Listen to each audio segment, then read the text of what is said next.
Hi, and welcome back to another edition of Hillspring Marriage Matters. Yeah, welcome back. So we're going to continue our discussion on the book by Willard Harley of His Needs, Her Needs. And so, and instead of a couples devotion that we've been normally doing, that we've attached to the video, instead we're going to introduce some questions at the end of the video that you can discuss together.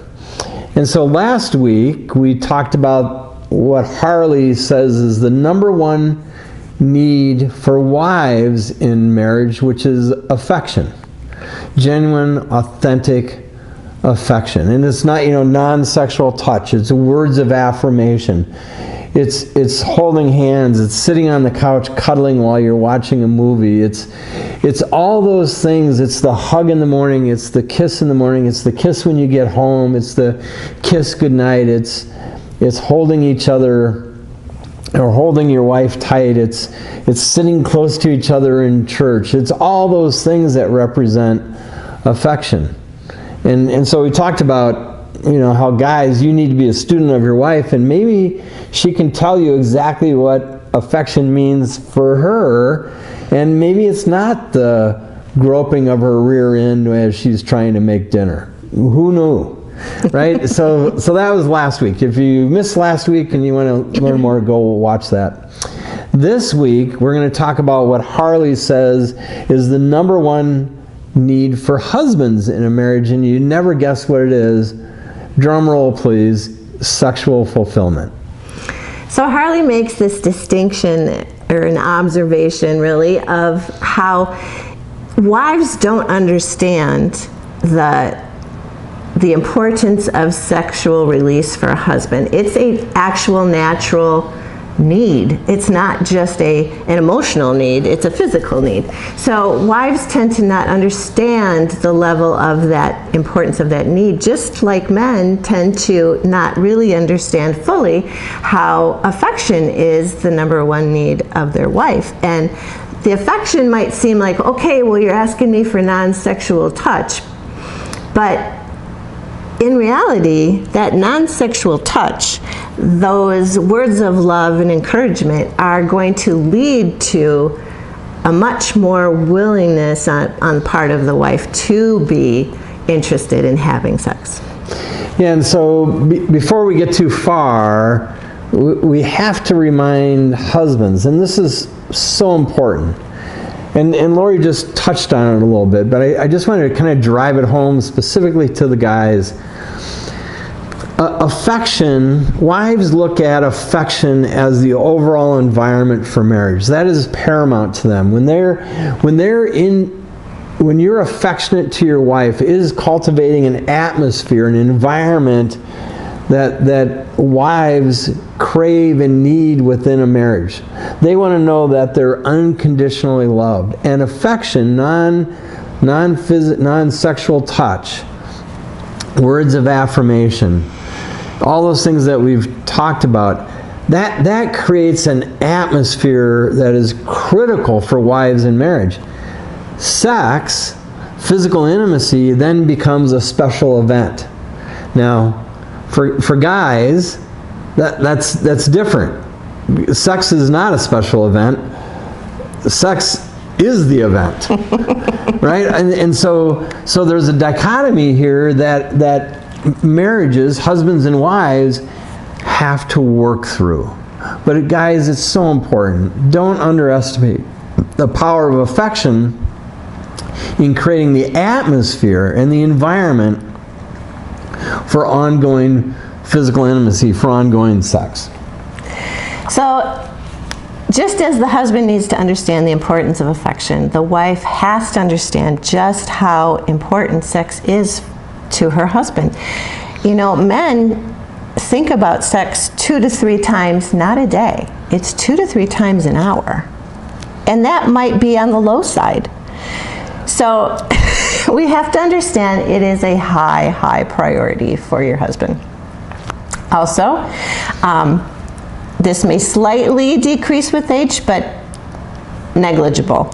It's still going to be there. By the way, remember, I think it was not last week, but the week before, we talked about how Kurt married a 96-year-old and a 77-year-old, and Yeah, so it doesn't really go away. So you went there. I did go there. Wow.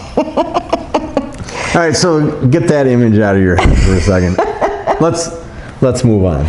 So just as the wife needs to be able to trust her husband to fulfill her needs for affection, the husband needs to be able to trust that his wife understands the importance of the sexual portion of their relationship, how important it is to him, and that she needs to be willing to meet his need in this area as well.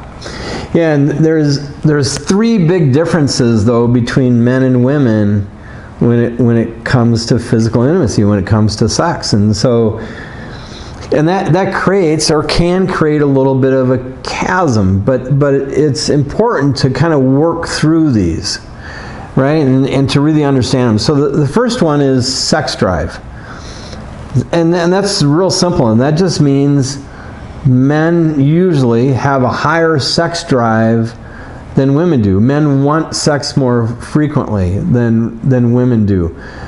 Lori talked, 3 to 4 times an hour a guy is thinking about sex. And so that's not true for women. So men's sex drive is higher. Their need, their anticipation, their wanting physical intimacy, sex is much higher than women. The second difference is sexual awareness, meaning that men not only have a higher sex drive, but then they're also a little bit more, I'm going to say sexually aware, meaning that they're aware of kind of the importance it is to them for sex. The sex drive they have is not something they're not aware of. It's something that they have an awareness of, and they're aware of, quite frankly, their own urges and needs. And then finally, because of those two things, men have a higher sexual motivation. So what does that mean? Men make decisions based on the opportunity to have sex, or to create an environment to have sex. Let me give you an example of this in our own life. So, I don't know, 13 years ago or so, we redid and reconfigured our master bedroom closet and our master bath. And when we were doing that, we had some choices that we needed to make. Our old shower was a pretty small one-person shower, but I lobbied really hard to make the shower big enough for the two of us, because I figure if we're in warm water and we're taking a shower, that might lead to other things. So that's just one example of sexual motivation. I know you might be laughing at that and go, oh my gosh, and giving me eye rolls, but every husband that's watching this right now knows exactly what I'm talking about. And I'm probably, if there were people in the room, I'm probably would be getting high fives like, dude, that was a great decision to make that shower bigger. And it was a great decision to make that shower bigger. That's why we also got a big tub.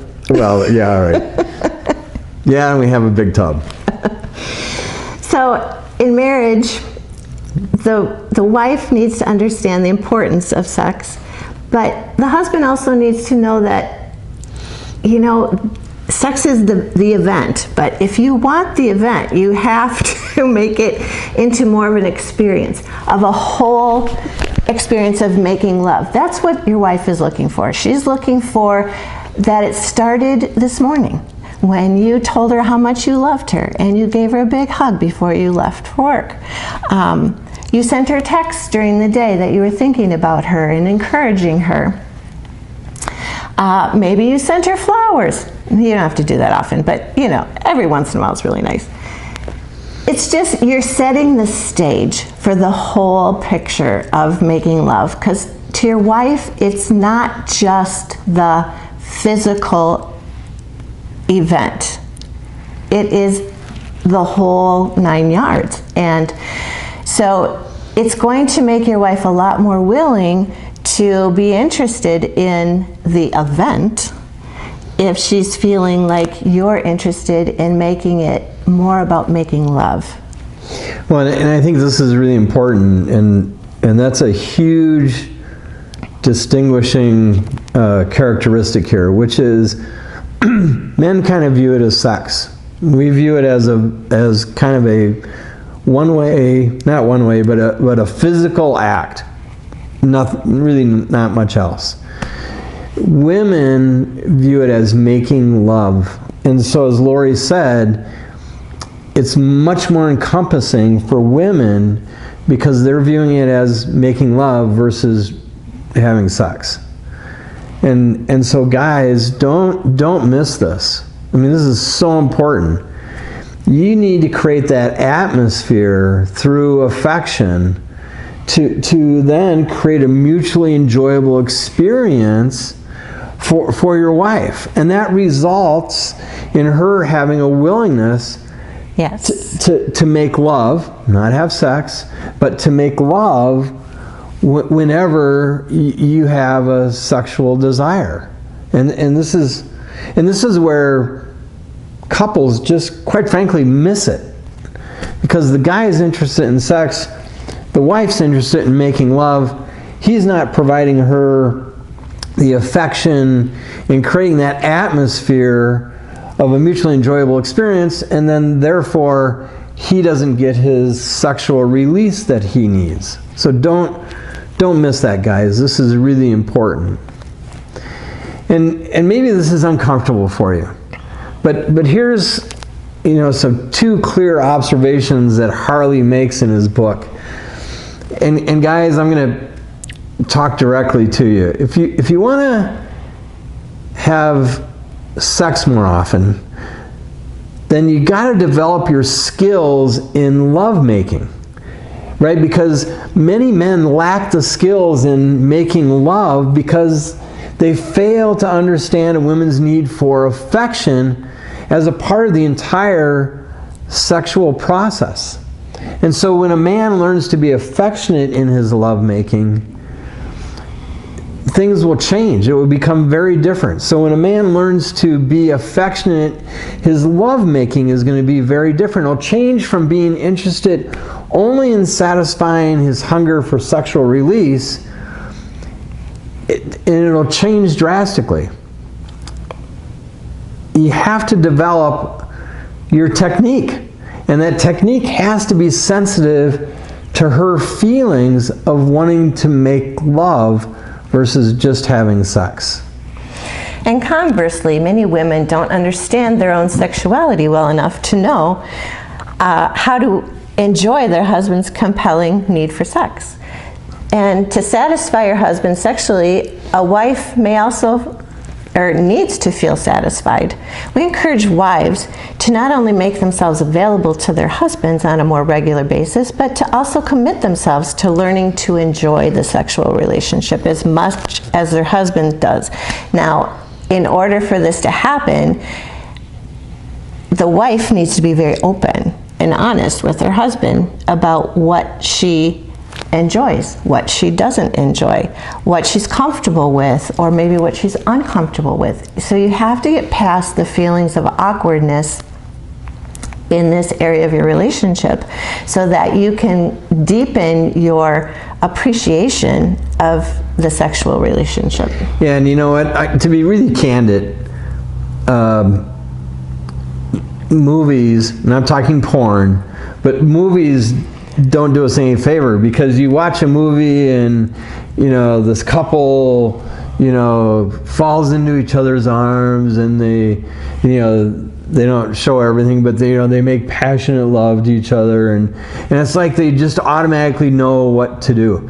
I'm shocked at the number of couples that won't have just a conversation. There's nothing more that I want to do than to satisfy Lori. And so I crave, I encourage her feedback and to let me know what she enjoys and what she doesn't enjoy, right? That makes me better as a husband and better at making love. And so don't get get hoodwinked by what you see or what you might read. Have a conversation. Understand each other. And it's okay to talk about it. It doesn't make it any less exciting. Right. And not every experience you have is going to be like this grandiose, beautiful thing like they show in the movies all the time. So, I mean, well, it is for us. Frankly, yes. Frankly, it's okay sometimes, and it's not a whole diet of it, but just sometimes it's okay. You know, you're busy with the kids, you're busy with life. It's okay to have a quickie. Well, and which, by the way, you know, it's okay to schedule it too. Yes. Right? When you're busy, you know, it's okay to schedule it. And so there's all sorts of little tricks and techniques that you can discover, and I would argue discover it on your own. So One here, more thing about the scheduling thing. Sorry to interrupt. Yeah, that's right. But sometimes if you schedule it, people always think, well, that's very sterile. But actually, if you know it's on the calendar, you're starting to think about it throughout the day. And it helps to like build the anticipation. Yeah, and then guys, your thinking goes from 3 to 4 times an hour to like 10 to 12 times an hour. Just saying. All right, so here's some questions that you guys can work through. And so first for wives, how would you rate your willingness? You know, Lori talked about willingness versus thinking of it as a duty, but how would you rate your willingness on a scale of 1 to 5, with 1 being extremely low, 5 being extremely high? And then if you rated it below a 4, what would help you? From what you need from your husband to help elevate that to a 5. Yeah, and so husbands, like, ask your wife, what do you need to know? What do you need to know about your wife's needs in the sexual experience to move that from willingness from a 2 or a 3 up to a 5? Have that conversation. It's not hard.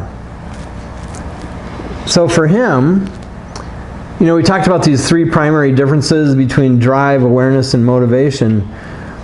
Do those primary differences apply to you and your wife?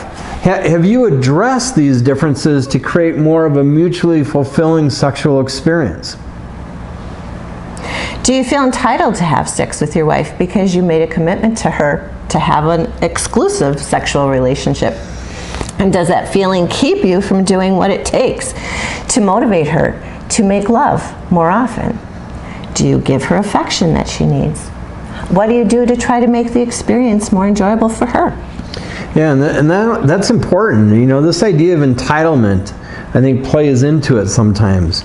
You know, so, you know, kind of jettison the idea of entitlement. Instead, focus on what you need to do to make your wife more motivated through affection, through making the overall experience more enjoyable. And then finally, according to Harley, a woman is aroused by her husband's warmth, affection, kindness, and tender sensitivity. Guys, are you consistently trying to develop these qualities and techniques? Ask your wife what she thinks. She may have a different opinion, but this opens up an opportunity to talk about what your wife really needs in that area. And here are some questions to talk about together. Number 1, discuss your answers to the previous questions with each other. Number 2, men should avoid any sexual experience that does not involve their wife. What does this look like? Yeah, so this includes pornography, right? Any sexual experience, whether it's by yourself or whether it's through video or whatever you're doing, stop it. Right. Right? Because it erodes the level of intimacy that you can have with your wife. But have that conversation. Think about what are the reasons that you should avoid any sexual experience that doesn't involve your wife?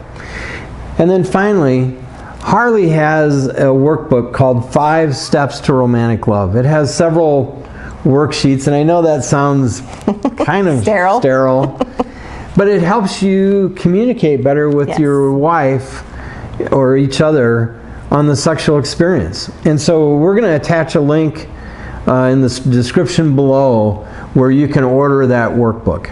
And so we hope you do. We hope that you order that, have a conversation, and trust us. I think it'll expand and improve your sexual intimacy with each other. So again, thanks for watching. Thanks for taking time to listen to us. Next week we're going to take another her need. Yes. And we're going to unpack that a little bit. But until then, remember, Your your marriage marriage matters.